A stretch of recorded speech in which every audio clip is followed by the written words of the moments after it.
ملک یمن کا ایک پرانا واقعہ ہے۔ ایک عورت تھی جس کا نام تھا رخسانہ، جو بے حد خوددار، پاک دل اور صبر کرنے والی تھی۔ اس کا شوہر جلیل کچھ مہینوں سے نشے کا عادی ہو گیا تھا اور اب وہ گناہ کی منڈیوں میں جانا شروع کر چکا تھا۔ رخسانہ بہت کوشش کرتی کہ وہ اسے روک سکے، مگر جلیل کی آنکھوں سے حیا اٹھ چکی تھی۔ ایک دن جلیل نے کہا، آج رات میں اس عورت کے پاس جاؤں گا جس سے ملنے کی تمنا برسوں سے تھی۔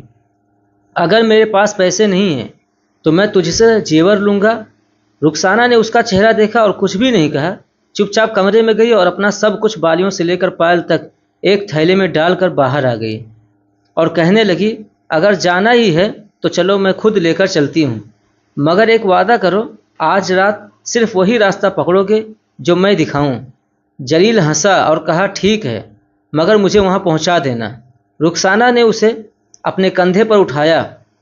ہاں، ایک عورت نے اپنے گنہگار شوہر کو اپنے ہی کندھوں پر اٹھایا اور نکل پڑی وہ راستہ جہاں اس نے اپنی نیت، اپنے صبر اور اللہ کی امید کو ساتھ لیا۔ راستے میں وہ ایک ویران جنگل سے گزر رہی تھی۔ وہاں ایک لکڑی کا کھمبا تھا اور اس کے ساتھ ہی ایک بزرگ بندے جنہیں لوگوں نے چوری کے شک میں سولی پر چڑھا رکھا تھا۔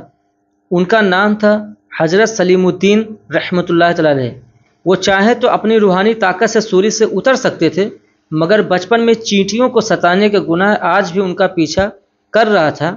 وہ سوچتے تھے کہ دنیا کی سزا بھگت لوں تاکہ آخرت میں شرمندہ نہ ہونا پڑے۔ رخسانہ اندھیرے میں نہیں دیکھ سکی، اس کے شوہر کا پیر اس کھمبے سے ٹکرایا، سولی ہلی اور حضرت سلیم الدین کو اسہنیہ درد ہوا۔ انہوں نے غصے سے آواز دی، جس نے بھی میری سولی ہلائی ہے، اے اللہ، صبح ہونے سے پہلے اس کی موت لکھ دے۔ رخسانہ کانپ گئی۔ اس نے بزرگ کے سامنے جا کر کہا، معاف کیجیے، میرا شوہر نشے میں ہے اور وہ جانتا نہیں تھا، اندھیرے میں غلطی ہو گئی، مجھ پر رحم کیجیے۔ بزرگ نے کہا، اگر تجھ پر رحم کروں تو اللہ کی قسم کو کیا جواب دوں۔ رخسانہ نے خاموشی سے اپنا زیوروں سے بھرا تھیلا بزرگ کے قدموں میں رکھ دیا اور بولی، یہ میری ساری جمع پونجی ہے، اگر اس سے میری جان بچ سکتی ہے تو لے لیجئے، لیکن میری بس ایک خواہش ہے۔ بزرگ نے پوچھا، کون سی خواہش؟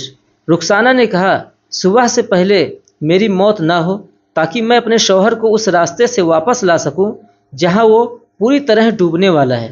بزرگ حیران رہ گئے، مگر انہوں نے کچھ نہیں کہا۔ اگلی صبح کی اذان ہوئی۔ جلیل کی آنکھ کھلی۔ وہ ایک مسجد کے اندر لیٹا ہوا تھا۔ اس کے سامنے ایک جنازہ رکھا ہوا تھا۔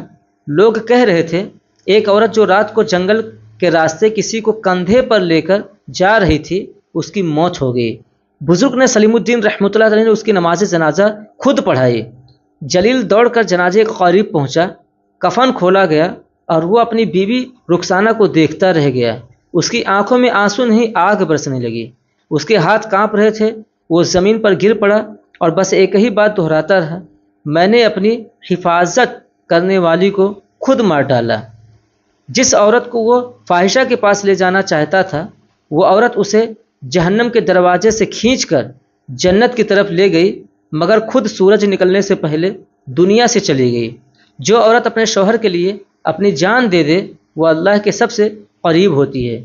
گناہ کے راستے پر بڑھتے شخص کو شرم دلانے کی نہیں، دعا دلانے کی ضرورت ہوتی ہے۔ اللہ کبھی کبھی کسی کی قربانی سے کسی اور کی ہدایت لکھ دیتا ہے۔ ناظرین، اسی طرح کی اور بھی اسلامک واقعات کے لیے چینل کو ضرور سبسکرائب کیجیے اور کمنٹ میں بتائیے کہ یہ واقعہ آپ لوگوں کو کیسا لگا۔